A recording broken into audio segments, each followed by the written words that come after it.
안녕하십니까. 돌직구 토크 플러스입니다. 겨울을 앞두고 벌써 미세먼지의 공습이 시작됐습니다. 울산은 지역 특성상 공단과 항만 등에서도 미세먼지가 배출되고 있어서 시민들의 건강에 불안감을 주고 있습니다. 지난 3월 재난 및 안전관리기본법 개정으로 미세먼지가 이제 사회 재난에 포함되기도 했는데요. 미세먼지 피해가 홍수나 지진 피해 등과 같은 재난 수준이 됐다는 현실을 반영한 것입니다. 문제의 심각성은 알고 있지만 뾰족한 대책이 나오고 있지 않는 이 미세먼지. 오늘 돌직구 토크 플러스에서 울산의 미세먼지 실태를 분석하고 어떤 대책이 필요한지 전문가들의 의견을 들어보겠습니다.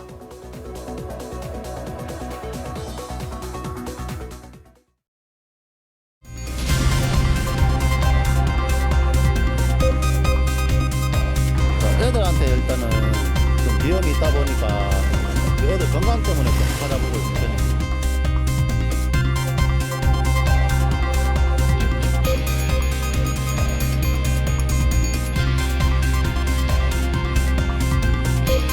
조선소라든가 국가공단에서 배출되는 휘발성 유해 화물들이 배출이 정기적으로 바로바로 되거든요.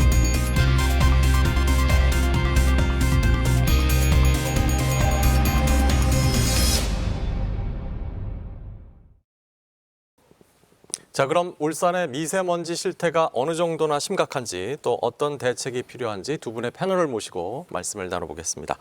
먼저 국립환경과학원 대기질 통합예보센터장을 지내셨고요. 울산과학기술원 미세먼지연구센터에서 울산 미세먼지 문제를 집중 연구하고 계십니다. 울산과학기술원 도시환경공학부 송창근 교수 나오셨습니다. 네, 안녕하세요. 반갑습니다. 네, 이번에는 울산시 의원과 또 북구청장을 지내셨고요. 울산시민단체에서 환경에 대해서 많은 조사와 노력을 하고 계십니다. 울산환경운동연합 이상범 사무처장 나오셨습니다. 반갑습니다. 반갑습니다. 자, 미세먼지가 갈수록 심각해지고 있습니다. 언제부턴가 우리는 매일 날씨만큼이나 이 미세먼지나 또 대기 환경에 대해서 관심을 가지고 또 계속해서 점검을 하고 있죠. 그만큼 또 심각해지고 있다는 반증이 아닐까 하는 생각이 드는데 일단 울산의 미세먼지 수준이 어느 정도나 심각한지 또 수치상으로는 어떻게 체크가 되고 있는지 또 분석이 되고 있는지 먼저 송창근 교수께서 설명을 좀 해주실까요? 예. 예, 그 울산의 그 환경 백서에 따르면요. 최근 한 4년간 우리 PM10 농도와 PM2.5 농도는 좀 차츰 낮아지고 있습니다. 2015년도에 그 PM10 농도가 세제곱미터당 46 마이크로그램이었는데 2018년도는 40까지 좀 떨어졌고요. 그다음에 PM2.5 같은 경우는 15년, 18년 사이에 23, 25 왔다 갔다 했었는데 이제 2018년도에는 23 마이크로그램까지 떨어졌어요. 근데 떨어진 건 좋은데 여전히 이제 그 수치라는 게 우리 그 대기 환경 기준이 그 세제곱미터당 15 마이크로그램이거든요. 그거보다는 높은 수치죠. 그래서 아직 갈 길이 좀 먼 상태다라고 판단하고 있습니다. 일단 낮아지고 있다고 해서 굉장히 반가워했었는데 기준치보다는 상당히 좀 높은 수준이어서 좀 걱정이 되기도 합니다. 실제로 이제 시민들이 체감하는 미세먼지 피해는 날로도 심각해지고 있다 이렇게 말씀을 할 수가 있을 것 같습니다. 실제로 미세먼지가 우리 몸에 굉장히 좀 좋지 않은 영향을 미치고 있죠. 어떻습니까? 네, 그렇습니다. 이게 미세먼지를 이제 크기에 따라서 구분을 하는데 초미세먼지의 경우에는 머리카락 굵기의 한 30분의 1 정도 눈에 보이지 않습니다. 그래서 우리 인체는 스스로 방어벽을 치고 있거든요. 이제 이렇게 코로 이렇게 숨을 쉴 때 코에서 일차적으로 막아주고 기도에서 점막에 있어서 막아주는데 이제 미세먼지가 걸러지지 않은 것들이 들어가면서 이것을 이제 막고자 하는 면역세포가 방어 작용을 하는 과정에서 이제 염증이 유발될 수 있고요. 그 염증으로 인해서 이제 기도나 폐 그리고 심혈관이나 뇌 등의 주요 기관에서 이 염증으로 인한 다른 2차 이렇게 발병이 할 수 있는 거죠. 그러니까 미세먼지 자체로서의 위험성보다도 이런 염증을 유발하고 그 염증에서 유발되는 또 다른 이제 심장과 폐 질환 이런 것들이 심할 경우에 사망에 이르기까지 할 수 있는 그런 심각성이 있다는 게 문제가 있습니다. 특히 면역력이 약한 어린아이나 임산부, 노약자들이 더 취약하다고 할 수 있겠죠. 질병을 유발하는 요인으로서 작용한다라는 말씀이신데 실제로 울산의 미세먼지가 그 수도권의 미세먼지하고는 좀 다르다라는 얘기를 들은 적이 있어요. 그러니까 서해안, 수도권, 중국 동북에서 넘어오는 미세먼지 영향을 많이 받는 지역하고는 우리 울산이 조금 좀 질도 다르고 심각하기도 좀 더 심각하다. 뭐 이런 얘기를 들은 게 있는데 왜 그런 건가요? 그러니까 이제 우리가 미세먼지라고 하면은 이제 늦은 가을에서 좀 늦은 봄 사이를 미세먼지 시즌 또는 그렇게 이야기를 하지 않습니까? 그래서 그때는 이제 동북아시아 지역의 남방이 굉장히 이제 시작이 되고 그렇기 때문에 그 전체적으로 미세먼지 농도가 높아집니다. 그래서 그때는 수도권이나 울산이나 사실은 다 같이 동북아 호흡 공동체이기 때문에 같이 높아집니다. 그러나 이제 수도권이 좀 더 높죠. 울산보다는. 근데 이제 울산은 굉장히 독특한 미세먼지 특징이 있는데 예. 이게 여름철에 울산은 좀 높은 경향이 있어요. 수도권에 비해서. 그 이유는 이제 우리 울산에 석유화학공단이 있고 울산의 거주 지역에 우리가 이제 광역시기 때문에 어떤 메가시티 형태의 특징을 가지고 있어서 질소 산화물들이 많이 나옵니다. 그래서 그 두 석유화학공단에서 나오는 배출 물질과 이쪽 그 우리 차량 같은 데서 나오는 배출 물질이 여름철에 굉장히 강한 광화학 반응이 일어납니다. 그래서 여름철에 좀 높아지고요. 그다음에 울산은 또 이 해안가 위치해 있기 때문에 해륙풍의 특징이 있어서 그 물질이 그 오염물질이 배출돼서 바다로 나가버리면 괜찮은데 그게 다시 재순환되는 그런 여름철에는 그게 좀 활발합니다. 그래서 그런 지정학적 요인과 배출의 어떤 특징들이 합쳐져서 좀 여름철에 고농도가 나타난다고 할 수 있겠습니다. 예. 시민단체에서도 뭐 분석하고 계신 게 있을 것 같은데. 근데 교수님께서 잘 말씀해 주셨는데 뭐 시민들이 체감하는 건 물론 이제 다르죠. 네. 그 특징을 잘 말씀하셨는데 울산의 경우에 이제 계절적인 요인이 굉장히 많이 작용하고요. 그리고 이제 그 매일도 그러니까 낮과 밤에 미치는 영향이 다릅니다. 그리고 울산은 이제 대형 그 물동량이 많은 화물 수송이 많은 항만을 끼고 있고 그러니까 대형 화물선에서 배출되는 그 배기가스에 대해서는 아직까지 규제가 되고 있지 않아요. 그것이 그대로 유입되는 거의 여과장치 없이 유입되기 때문에 울산의 그 미세먼지 그리고 유해물질 유입이 훨씬 더 심각한 그런 요인이 있다고 할 수 있습니다. 지정학적 특성과 또 계절적인 요인, 뭐 여러 가지 이유를 들어주셨는데 그렇다면 울산공단에서 발생하는 미세먼지 그 안에는 어떤 유해 성분들이 들어있나요? 예, 그렇죠. 그러니까 이제 미세먼지는 우리가 고체잖아요, 고체. 예, 예. 근데 이제 우리가 광화학 반응이라는 이 복잡한 대기 중에 화학 과정을 거치면 기체들끼리 만나서 고체가 형성되는 경우가 있거든요. 그게 이제 미세먼지의 우리가 소위 좀 어려운 말로 2차 생성이라 그러는데요. 예, 예. 울산 같은 경우는 화학공단에서 휘발성 유기화합물이라는 물질이 나옵니다. 그것과 그다음에 우리 그 거주지 대도시 특징인 그 자동차라든지 그런 쪽에서 질소산화물이 많이 나오죠. 예. 그리고 우리 그 여러 가지 이제 울산의 그 산업단지가 또 있지 않습니까? 그래서 황산화물이 많이 나옵니다. 근데 이제 세 개가 합쳐지면 예. 그게 이제 그 미세먼지의 2차 생성을 만드는 원인 물질이거든요. 그래서 그런 물질들이 결국은 울산시의 미세먼지의 2차 생성을 촉진하는 이제 그런 요인이 된다고 볼 수가 있겠습니다. 이런 것들이 이제 직접적으로 생활에 밀접하게 영향이 미친다고 보시는 거죠? 그렇습니다. 그 시민들이 이제 호흡기 질환이 많이 늘어나기도 하고 심지어 이제 빨래를 널기 어렵다. 네, 예. 그리고 이제 자동차를 오래 세워놓으면은 자동차 위에 낙진이라 해서 녹이 피는 정도. 저희 환경운동연합에서 매년 대기질 모니터링을 실시하고 있는데요. 지역별 특성이 아주 뚜렷하게 나타납니다. 예, 예. 그러니까 이제 석유화학단지가 많은 울산 석유화학단지나 온산공단이 특히 이렇게 심하고 의외로 이제 이 바람이 많이 불어서 공기가 좋을 거라고 생각하는 동구 지역이 이 벤젠이라든지 유기화합물질 이런 것들이 많이 그러니까 도료와 페인트를 많이 사용하는 조선업종 특성상 그래서 보면은 이 미포조선과 이 현대중공업이 있는데 여기는 특히 이렇게 야외 작업을 할 수밖에 없는 그런 특성이 있어서 더욱 그런 휘발성이 많은 그런 유해물질 발생이 동구 지역에 많이 발생하고 있는 걸 나타내고 있습니다. 예, 예. 잠깐 말씀해 주셨습니다만 울산 같은 경우는 이제 항만이 있고 네. 또 거기에서 많이 드나드는 이제 선박에서 배출되는 미세먼지 네. 그리고 그 운반 과정에서 나오는 미세먼지도 꽤 있다고 들었고요. 그래서 과연 여기서 발생되는 미세먼지 실태는 어느 정도고 또 여기에 대한 조사는 제대로 되고 있는지 그것도 좀 궁금합니다.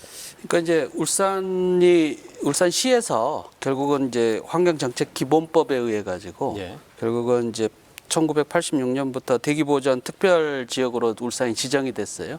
그래서 이제 특별 대책에 의해서 다른 지역하고는 좀 다르게 배출 허용 기준이 좀 강화되어 있고요.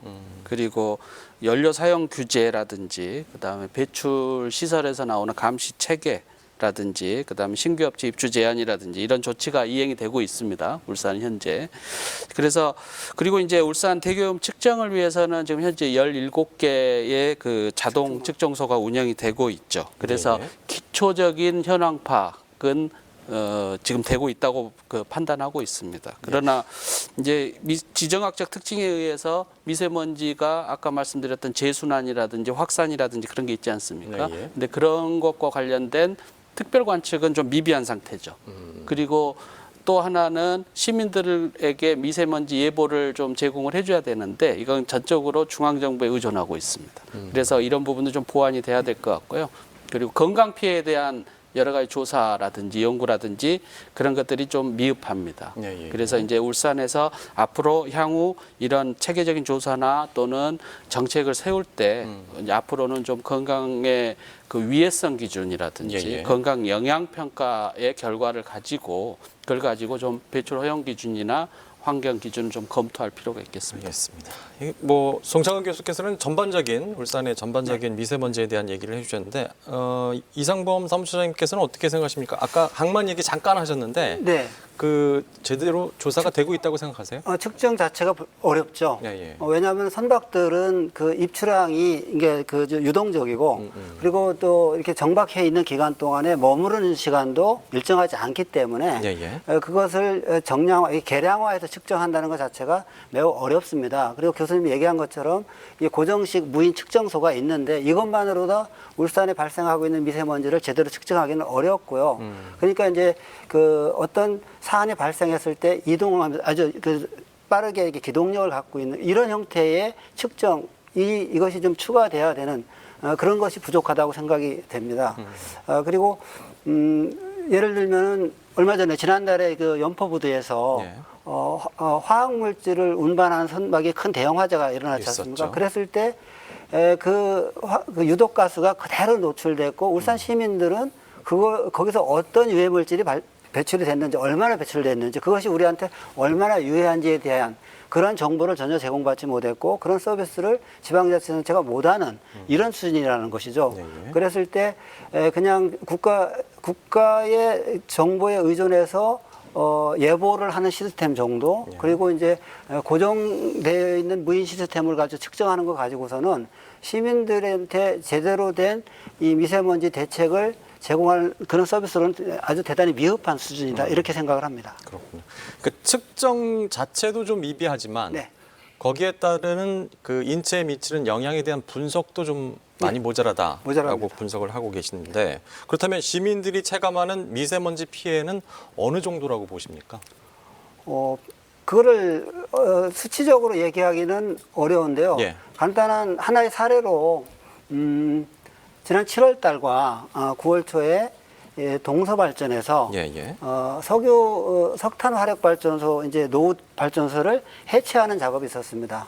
첫 번째 작업을 할 때 그 미세먼지가 얼마나 발생할 것이며 그걸로 인해서 시민들에게 어떤 피해가 될 것이기 때문에 그거에 대해서 주의하라든지 이런 서비스가 전혀 제공되지 않아서 인터넷상으로 시민들의 항의가 빗발쳤습니다.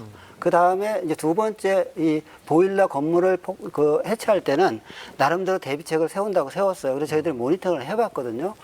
그랬는데도 울산시에서 그 이동식 모니터링 차량을 이게 올해 도입한 게 있어요. 거기에 출동을 했는데 전혀 무용지물이었습니다. 왜냐하면은 거기서 발생하는 그 발파 작업으로 발생하는 미세먼지가 날아가는 구름띠가 육안으로 계속 이렇게 관찰이 가능했거든요.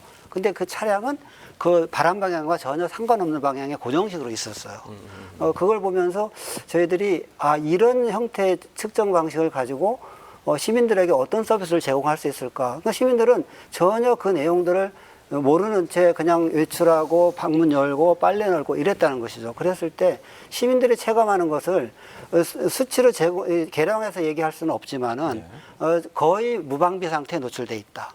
이렇게 말씀드릴 수 있습니다.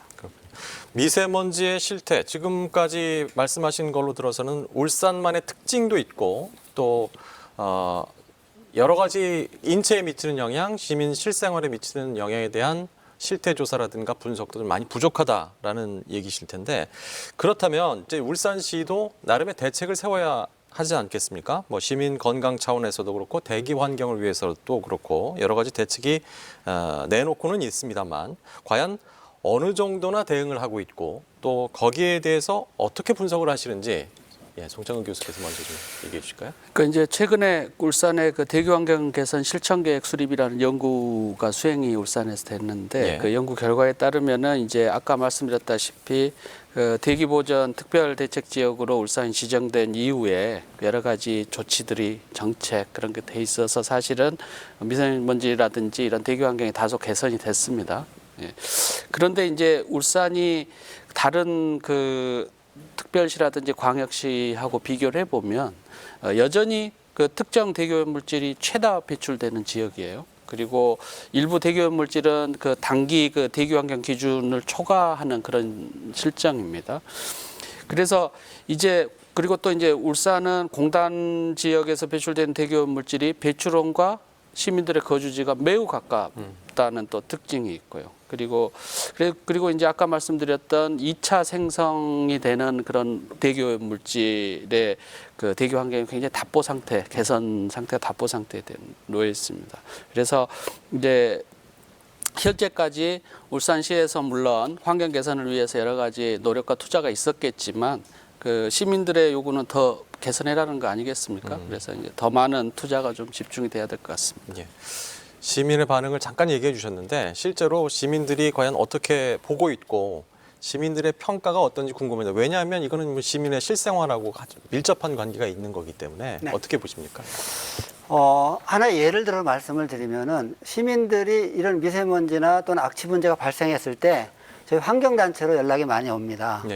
이 얘기는 무슨 말이냐면은 그 지자체, 울산시나 각 그 구군청 이런 데를 제대로 거기서 하는 대책들을 신뢰하고 있지 못하다라는 반증이라고 보여집니다. 사실 저희들이 그런 것들을 해결해 줄 수 있는 능력이 있는 그런 NGO 단체는 아닌 거거든요. 다만 우리가 부족한 거를 지적해서 울산시나 또는 지자체, 정부에 이제 촉구하고 개선을 촉구하는 이런 정도인데 시민들이 그러니까 자구책을 찾는 거예요. 시민들이 스스로 엄마들이 이제 그 SNS를 통해서 지금 어디 지역에서 미세먼지가 많이 발생하고 있다. 그래서 우리가 이거에 대해서 어떻게 아이들 외출을 자제시키거나 창문을 닫자. 그리고 집단으로 우리가 항의를 하자. 이런 형태 이루어지고 있는. 사실 우리가 평가를 뭐 할 거 자체가 없는 수준. 시민들 스스로가 자구책을 찾아야 되겠다. 이런 정도라고 생각이 됩니다. 평가의 단계가 아니라 오히려 항의를 하는 수준이고 자구책을 마련하는 수준이다라는 말씀이신데 학계에서는 어떻게 보고 있나요? 울산시의 대책을 아까 잠깐 말씀을 하신 것 같긴 한데 미세먼지 대책 제대로 성과를 내고 있다고 보십니까?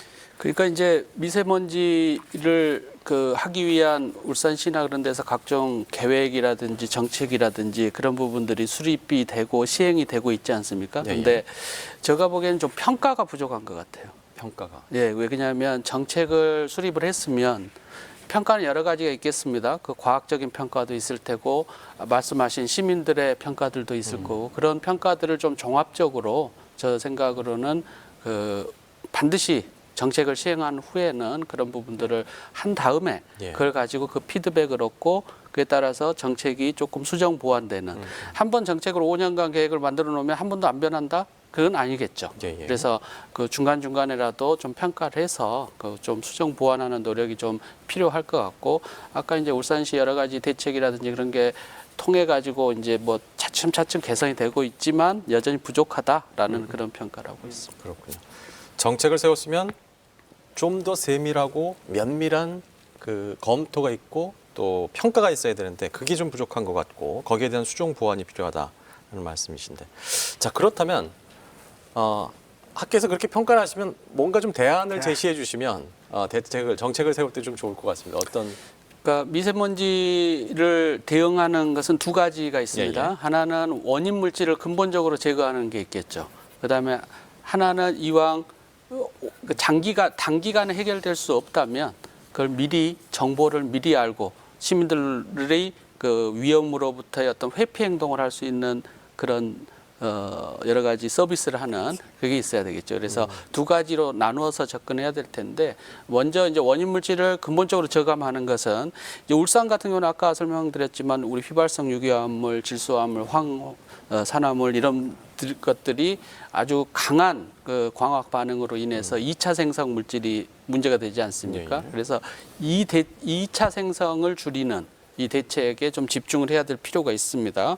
그리고 이제 사전에 그 사업장 관리라든지 이런 부분들은 아마 이제 앞으로 우리가 그 배출권 총량제라든지 그런 것들이 도입이 될 텐데, 결국은 사업장 관리, 그다음에 자동차 관리, 그다음에 대형 선박, 항만 관리 그런 것들이 필요할 것 같고요. 그리고 이제 두 번째로 아까 말씀드린 시민들의 회피 행동을 좀 유도하기 위해서는 제일 첫 번째는 가장 중요한 게 현황을 알아야 되겠죠. 예, 그래서 그 측정망의 좀 확대, 물론 이제 차츰차츰 확대가 되고 있지만 조금 더 미세먼지가 시민들의 주요 관심사라면 거기에 좀 재정을 투입할 필요가 있다. 그리고 또 하나는 이 지역의 맞춤형 예보를 좀 쉽지는 않지만 그것을 좀 추진할 필요는 있겠다. 이렇게 말씀드리고 싶습니다. 일단 뭐 원인 물질을 줄이는 게 가장 근본이겠습니다만은 그 중에서도 2차 생성에 따른 미세먼지 여기에 좀 집중을 할 필요가 있겠고, 거기에 따르는 울산시의 재정 투입도 좀 늘릴 필요가 있겠다라는 말씀이셨습니다. 시민단체에서 아까 뭐 그 자구책 얘기도 하셨는데, 예, 시민단체에서 내놓는 대책이 있을까요? 특별한 거라고 할 수는 없지만은 예. 이제 일상적으로 시민들이 생각할 수 있는 것이고요. 저는 이제 방금 교수님이 말씀하신 것 중에서 공감하는 내용과 예, 예. 그 공감하는 내용 중에서 그럼에도 불구하고 울산시에서 역행하는 부분을 좀 지적하고 싶다는 생각이 들어가는데, 누구나 알 수 있는 것은 발생 자체를 줄이는 것. 그렇죠. 그리고 이왕 발생한 것을 어떻게 이걸 차단하느냐, 우리 생활 속에 이런 건데, 저감 노력은 뭐 시와 정부 그리고 이제 발생하는 그 기업들 굉장히 노력이 필요한 거고요. 제가 울산시 공무원들과 만나서 대화할 때 이런 얘기를 한 적이 있습니다.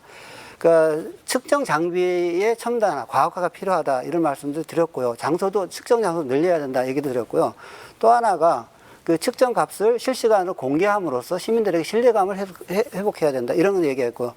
또한 그 여수산단에서 참 어처구니 없는 일이 일어났잖아요. 셀프 측정을 시켜서 이걸 조작하는 이런 일들이 발생할 원인, 그런 것이 안 되도록 셀프 측정 자체를 없애야 된다고 생각을 합니다. 그리고 저는 무엇보다도 이런 그 내부 제보가 굉장히 소중하다고 생각을 합니다. 그 기업 내에서 근무하는 노동자들이 내용들을 가장 잘 알고 있어요. 그런 내부 제보가 없이는 이런 것들을 밝혀내기가 어려운 부분이기 때문에 그런 여건도 조성해야 되고요. 한 가지 더 제가 첨언해서 교수님 말씀에 이 도표를 통해서 말씀을 드리면은, 그러니까 그 석유화학 단지에서 발생하는 휘발성 유기화합물과 그다음에 이제 주택가, 도심지에서 발생하는 자동차 배기가스로 인한 질소화합물, 이것이 두 개가 만나서 화학 반응을 통해서 다시 이제 고체의 미세먼지를 발생한다고 말씀을 하셨잖아요. 그럼 이게 서로 떨어져 있어야 되는데 지금 울산은 거의 붙어 있습니다. 근데 울산에 그나마 이렇게 띠를 형성하면서 차단 녹지 띠가 있거든요. 근데 이 차단 녹지 띠가 좀 더 강화돼야 되는데 오히려 지금 울산시에서는 그 차단 녹지 기능을 하는 부분을 갖다가 공장지대로 다 개발을 하거나 또는 산업단지 개발하거나 아파트 단지 개발하겠다는 계획을 세우고 있어요. 이거 굉장히 잘못된 생각이라고 말씀을 드립니다. 그래서 이것은 요걸 보면은 보시다시피 석유화학 단지에서 날아오는 이 도심지로 날아가는 이 중간에 이게 차단 역할을 하고 있는 중에 가장 현재도 취약한데 이것을 없앤다는 거, 이거 말이 안 되는 거거든요. 이게 가까이 있는 데다가, 그래서 이런 잘못된 정책도 근본적으로 수정할 필요가 있다라는 생각을 그런 말씀을 드리겠습니다. 예. 울산시에서 여러 가지 대책을 내놓고 있습니다만은 그 대책과는 다르게 또 역행하는 부분도 예. 있다라는 말씀을 지적을 해주셨습니다. 특히 그 차단 녹지 문제. 이 차단 녹지는 사실 개발이라는 미명하에 없어져서는 안 될 굉장히 좀 우리 생활에서 밀접한 부분임에도 불구하고 울산시가 그런 정책에 있어서는 좀 많이 역행을 하고 있다 이렇게 지적을 해주셨는데 미세먼지뿐만 아니라 지금 뭐 잠깐 공단 문제 말씀하셨습니다만은 대기 공해 가운데서 또 이 원인도 찾기 힘들고 하지만 울산 시민의 그 삶의 질에 있어서 굉장히 영향을 많이 미치는 부분이 또 악취가 아닌가라는 생각이 듭니다. 이 악취에 대한 실태 조사도 잘 안 되고 있다고 보시는 거죠? 네, 그렇습니다.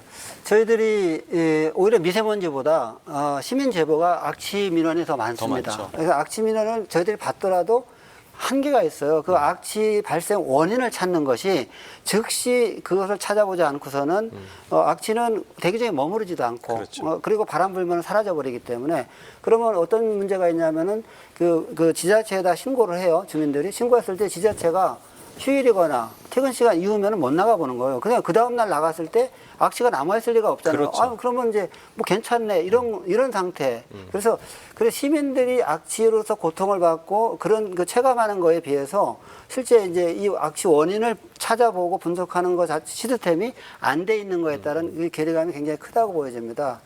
그래서 공무원들은 별 문제가 없다고 원인을 못 찾으니까 어떤 그 대책도 못 세우는 거죠. 그래서 아까 잠깐 말씀을 드렸지만은 올 봄에 울산시에서 굉장히 고가의 장비를 도입했어요. 그러니까 이동식으로 악취 모니터링을 할 수 있는 첨단 장비다. 그래서 시연회까지 했는데 실제 운영되는 실태를 보니까 이게 그 이동하면서 측정을 하게 되면 측정값이 정확히 못하거나 이동하면서 측정 장비를 다 가동하려면은 전원 공급에 문제가 있어서 발전기를 가동을 시켜야 되는 그런 문제가 있더라고요. 그러면은 그 장비가 거의 그 제대로 기능을 못 한다는 것이거든요. 고정해서 쓰겠네요, 그러면. 그래서 그때 그 동서발전 때도 그래서 고정을 시켰더라고요. 고정 전원을 쓰느라고. 그러면은 이동식으로 이동 중에서 측정할 때 거기에 이제 가령 그 디젤 발전기를 돌리면은 거기서 배출되는 배기가스로 인해서 측정값이 정확하지 않잖아요. 예. 이런 한계들이 있는데 앞으로 가령 그 무인 그 드론 요새 드론 예. 이런 거를 통해서 바로 이렇게 좀 측정 그쪽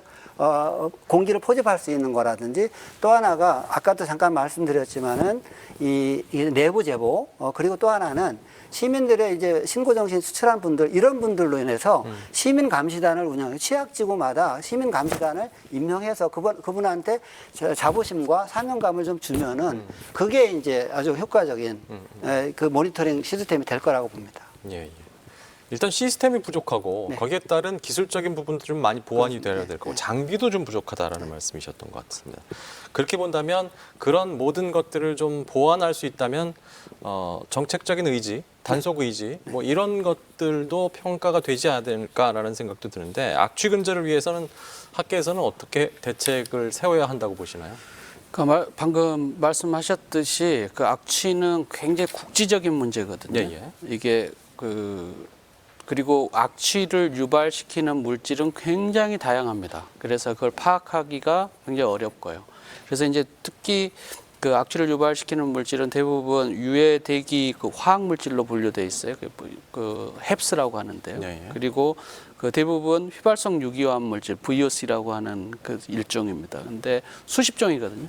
그것을 정확히 측정하기가 그 통상의 측정 장비로는 어렵습니다. 말씀하셨다시피 굉장히 좀 그 고가의 또는 정밀한 기기로 측정을 해야 되는데 이 국시적인 문제다 보니까 어떤 대표적인 곳에 한 군데 놔둬서 측정하기가 어렵단 말이에요. 그래서 사실은 그게 이제 좀 뭐 인적 자원, 물적 자원이 좀 많이 들어가긴 하지만 악취가 그 시민들의 큰 고통이다고 생각하면 그에 대한 투자는 해야 할 필요가 있다고 생각합니다. 그래서 특히 이제 산단 주변에 그 부지 경계에 설치하는 것보다는 이 내부에 좀 설치를 몇 군데 하고 그리고 아까 이동형 말씀하셨지만 이동형, 고정형, 하이브리드로 해서 일정 정도는 이쪽에 놔뒀다가 해결되면 다른 쪽에 놔두고 하는 그런 지혜도 필요할 것 같고요. 그리고 이제 울산은 그 말씀하셨다시피 산단내 뭐 자동차, 화학, 정유부터 해가지고 굉장히 업종이 다양하지 않습니까? 금속 다양하기 때문에 이것에 대한 어떤 정밀 측정, 아까 말씀드린 정밀 측정과 그리고 그게 또 나왔을 때 아주 국지적으로 수송과 확산이 되는 것을 이제 모델링이라고 하는 기법을 통해 시뮬레이션을 하거든요. 그런 기법들을 좀 동원을 해서 빨리 찾으면 빨리 해결이 되겠죠. 근데 악취는 그 원인을 찾으면 해결이 상당히 그나마 쉽습니다. 다른 대기오염 물질보다는. 그래서 그 원인 찾는데 좀 집중을 많이 해야 될 것 같습니다. 네, 오늘 미세먼지와 악취에 대한 얘기를 나눠봤는데요. 이 방대한 분량을 이 짧은 시간 안에 다 얘기한다는 것은 사실상 불가능하고요. 정부와 울산시 그리고 시민 모두가 대기 환경에 대한 심각성을 다시 한번 깨닫고 또 울산 지역의 특성에 맞는 연구와 관리가 이루어지기를 바라겠고 또 거기에 따른 대책이 하루빨리 나오기를 바란다는 그런 의미로 받아들여 주시면 고맙겠습니다. 오늘 나와주셔서 대단히 감사하고요. 좋은 말씀 고맙게 인사드리겠습니다. 고맙습니다. 예. 자, 최근 울산 시민의 폐암 발생률이 전국 평균보다 높다는 분석이 나왔습니다. 재난 수준으로 우리가 이제 미세먼지를 인식하고 건강에 대한 염려를 하면서 살아야 하는 상황입니다. 울산의 환경, 울산 시민의 건강을 위해서 미세먼지 배출 원인을 최대한 줄이기 위한 정부 차원의 본격적인 연구와 정책이 필요하겠고요. 또 울산시 자체로도 관리와 대응책 마련에 적극적으로 나서야 할 때가 아닌가 하는 생각이 들었습니다. 자, 돌직구 토크 플러스 오늘은 여기서 마치겠습니다. 지금까지